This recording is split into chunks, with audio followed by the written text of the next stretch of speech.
شباب ده تاب ايه اللي هو تي 580 اف ار بي. زي ما انتم شايفين المنظر، عايزين نشتغل على طول. هقول لكم هتعملوا ايه. تمام، احنا بنعمل اف ار بي لتاب تي 580. ادينا له اهو روم كومبيشن.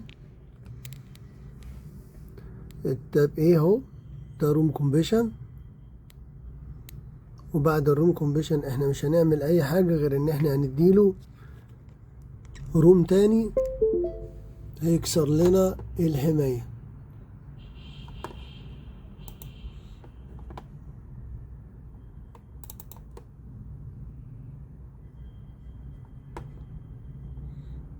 التاب ده مقرف جدا.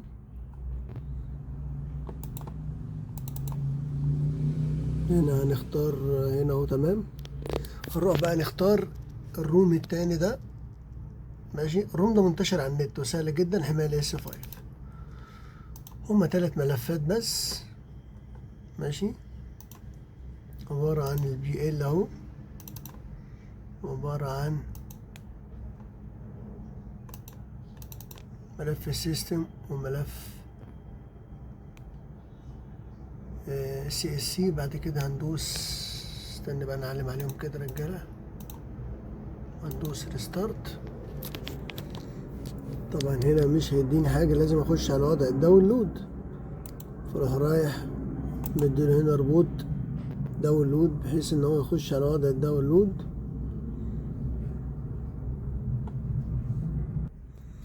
كده دخل على وضع الداونلود اهو. نروح بقى البرنامج اودين، خليكم معايا لحظة. الويندوز ستارت، هيبدأ ياخد معايا الفلاش. بعد ما اخلص هتلاقي الاف ار بي، لان انا لسه عامل واحد اهو. هتلاقي الاف ار بي بتاعه خلص من غير اي برامج، من غير اي حاجة. هو ملف روم كومبيشن والملف التاني كده، خلاص الموضوع خلص.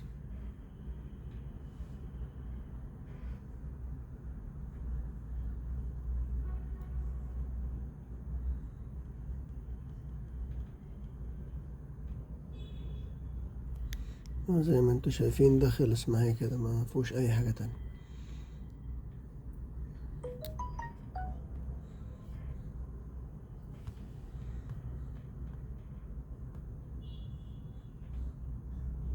احنا مستنيين هنا لما ياخد معانا الفلاشة كاملة. نخلص وبيفتح اهو. معلش انا لدي الوقت ملحقتش اشرح لكم الموضوع بالتفصيل، بس الموضوع هو بسيط جدا يعني. وما كانش في وقت اصور، فقلت الحق لكم كده اصور لمحة في الفيديو التاني، ان انا اقدر ان انا في التاب التاني ان انا اقدر بس حتى اوريك اللي حصل. الحماية روم كومبيشن. بعد كده بعد الروم كومبيشن ما تلعبش في اي حاجة، يعني ما تفتحش روم كومبيشن وتروح داخل على خيارات وما تعملش حاجة. رجعه تاني على الداونلود مود، اديله الفلاشة الموجودة في الشرح.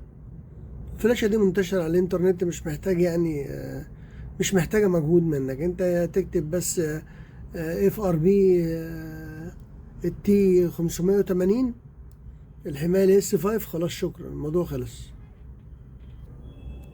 هو بيعمل ريفريش للتطبيقات. معلش عشان الإضاءة بتاعت الجهاز بتاعت السقف عندي عاملة عكس، فهو هيخلص ريفريش للتطبيقات وهيفتح عادي.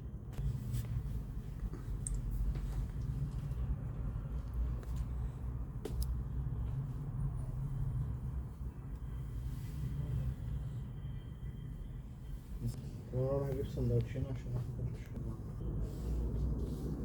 يلا بقى نيكست. فتح بس. رب اكون افدتكم حبايبي، الموضوع بسيط.